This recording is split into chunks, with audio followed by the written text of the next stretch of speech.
Hello दोस्तों, राधे राधे, हर हर महादेव। मैं मीनाक्षी एक बार फिर से आपके सामने अपने नए वीडियो के साथ उपस्थित हुई हूँ। तो चलिए फटाफट से जानते हैं आज हम इस सेशन में किस बारे में बात करने वाले हैं। अर्ली चाइल्डहुड पीरियड में हम इस सेशन में बच्चों के कुछ कॉमन इमोशनल पैटर्न्स के बारे में बात करने वाले हैं। जैसा कि पिछले वीडियो में हमने कुछ इमोशंस जो अर्ली चाइल्डहुड पीरियड में बच्चों के अंदर जैसे किस प्रकार के होते हैं, मतलब किस तरह से उसकी उत्पत्ति होती है, उसके बारे में जाना। तो अब इस सेशन में हम उसी में आगे हम जानेंगे कि कुछ कॉमन इमोशनल पैटर्न्स किस प्रकार के होते हैं बच्चों में इस पीरियड के दौरान। तो मैं आशा करती हूँ कि आप वीडियो में अंत तक ज़रूर बने रहेंगे और अभी तक सब्सक्राइब नहीं किया है तो प्लीज़ जल्दी से कर दीजिए, जिससे मेरा आपका संपर्क यूं ही ऐसे बना रहे और आपको अनगिनत अच्छी जानकारियाँ मिलती रहें। और इसी के साथ अब हम आगे बढ़ते हैं। तो जैसा कि young children experience most of the emotional conditions या emotions normally experienced by adults. तो अगर हम देखें कि इस दौरान जो बच्चे होते हैं वो अपने मोस्ट ऑफ द इमोशंस जो होते हैं वो एडल्ट्स के द्वारा उनको कैसे एक्सपीरियंस हो रहा है, उससे उनके इमोशंस निकल के आते हैं बाहर इस पीरियड के दौरान।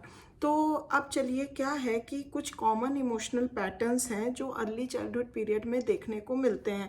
तो चलिए हम जान लेते हैं कि वो कॉमन इमोशंस क्या क्या हैं जो हम इस पीरियड के दौरान बच्चों के अंदर देखते हैं। तो जनरली अगर देखा जाए तो कॉमनली 8 तरीकों के 8 टाइप्स ऑफ कॉमन इमोशंस हम देख सकते हैं इस पीरियड में, जैसे कि anger, fear, jealousy, curiosity, envy, joy, grief and affection. अब चलिए ये थोड़ा थोड़ा हम डिटेल में इन सब इमोशंस के बारे में जानते हैं। एंगर की अगर हम बात करें, the most common causes of anger in young children are conflicts। सबसे कॉमन कॉज एंगर का बच्चों के अंदर इस पीरियड के दौरान होता है वो आता है निकल के कॉन्फ्लिक्ट्स के चलते। वो किस कारण से? कॉन्फ्लिक्ट्स ओवर प्ले थिंग्स, कुछ खेलने की चीज़ों को की बातों को लेके, चीज़ों को लेके। द थ्वार्टिंग ऑफ विशेस, जब उनकी विशेस पूरी ना की जाएं किसी किन्हीं कारणों से। And vigorous attacks from another child, या फिर कोई दूसरा चाइल्ड उन पे बहुत बुरे तरीके से अटैक कर दे कि किसी कारण से लड़ाई हो जाए। चिल्ड्रन एक्सप्रेस एंगर, अब उनका एक्सप्रेशन कैसे होता है? एंगर अगर उनके अंदर है तो वो किस तरीके से उसको एक्सप्रेस करते हैं अपने उस इमोशन को? Through temper tantrums, characterised by tantrum temper में किस तरह से चिल्ला के, रो के, स्क्रीम करके, stamping, kicking, jumping up and down और स्ट्राइकिंग, इस तरह से वो अपने इस एंगर के इमोशंस को रिफ्लेक्ट करते हैं, शो करते हैं। तो चलिए अब नेक्स्ट जानते हैं, वो है fear. Conditioning, imitation and memories of unpleasant experiences play important roles in arousing fears.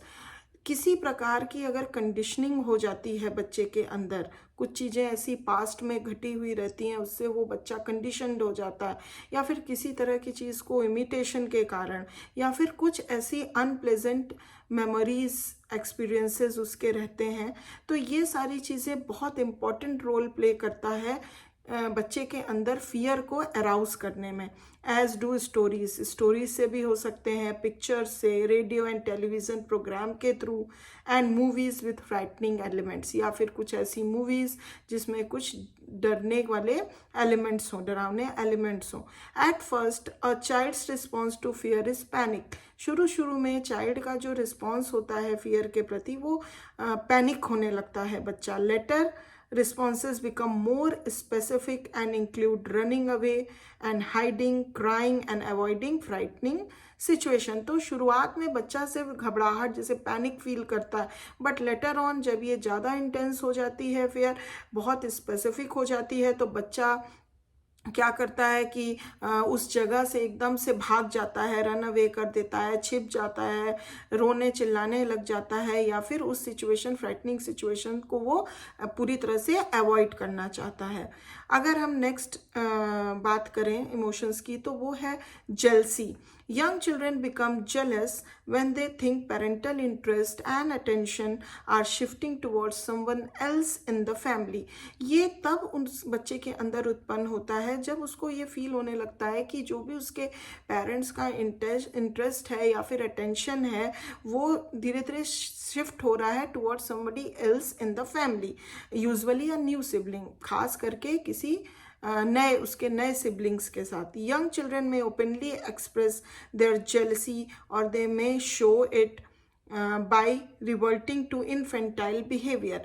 तो इस तरह से जब उनके अंदर ये जेलसी की फीलिंग या इमोशंस डेवलप हो जाते हैं तो वो ओपनली उस चीज़ को एक्सप्रेस करते हैं, अपने जेलसी को बाय और रिवर्ट करते हैं मतलब रिवर्ट हो जाता है उनका इन्फेंटाइल बिहेवियर उनके अंदर। और इन्फेंटाइल बिहेवियर को जैसे कि bed wetting, pretending to be ill और बीइंग जनरली नॉटी, इस तरह के इन्फेंटाइल बिहेवियर को शो करके वो अपने जेलसी को ओपनली जो है वो शो करते हैं, रिफ्लेक्ट करते हैं।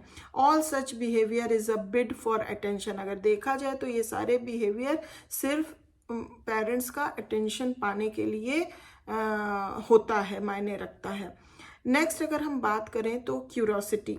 Children are curious about anything new that they see and also about their own bodies and bodies of others. तो चिल्ड्रन जो होते हैं हमेशा नई चीज़ों के प्रति बहुत क्यूरियस होते हैं, खास करके खुद की बॉडी या दूसरों की बॉडीज़ को लेके। Their first responses to curiosity take the form of sensory motor exploration.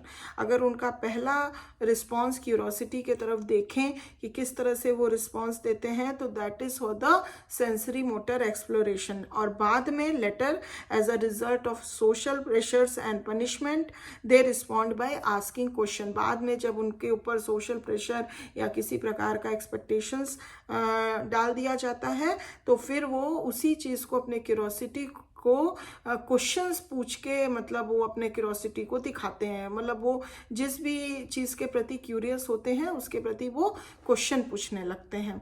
Now next comes envy. Young children often become envious of the abilities or material possessions of another child. देखा जाए तो young children जो होते हैं generally envious हो जाते हैं दूसरे किसी के एबिलिटीज़ या उसके मटेरियल पोजेशंस को लेकर, दूसरे बच्चे के। They express their envy in different ways. और वो जो भी एक्सप्रेस करते हैं अपने एनवी को बहुत अलग अलग तरीक़ों से करते हैं। The most common of which is complaining about what they themselves have. ये इसमें से अगर हम बहुत कॉमनली देखें तो बच्चा क्या करता है, जो भी उसके पास है उसको लेके कुछ ना कुछ कंप्लेन करता है। By verbalising wishes to have what the other has. फिर वो ओपनली बोलता है, वर्बलाइज करता है कि उसके पास ये है, उसके पास वो है, इस तरह से करता है। और by appropriating the object they envy, या फिर किसी भी ऑब्जेक्ट जिसके प्रति वो एनवी है उसके तरफ इशारा करता है, बताता है कि इस कारण से मेरे अंदर इस तरह से मैं फील कर रहा हूँ। तो इस तरह से वो अपने एनवियस रिस्पॉन्स को शो करता है। Next come joy. Young children derive joy from such things as a sense of physical wellbeing. अगर यंग बच्चों की हम बात करें इस पीरियड में तो उनको जॉय उन चीज़ों से मिलती है जहाँ से उनको फिज़िकल वेलबींग का सेंस होता है। फिज़िकल वेलबींग वो फील करते हैं। इन कॉन्ग्रुअस सिचुएशंस, सडन और unexpected noises, slight calamities playing prank on others. तो इस तरह की चीज़ें भी कर करके उनको जॉय वाली फीलिंग होती है। And accomplishing what seem to them to a difficult task.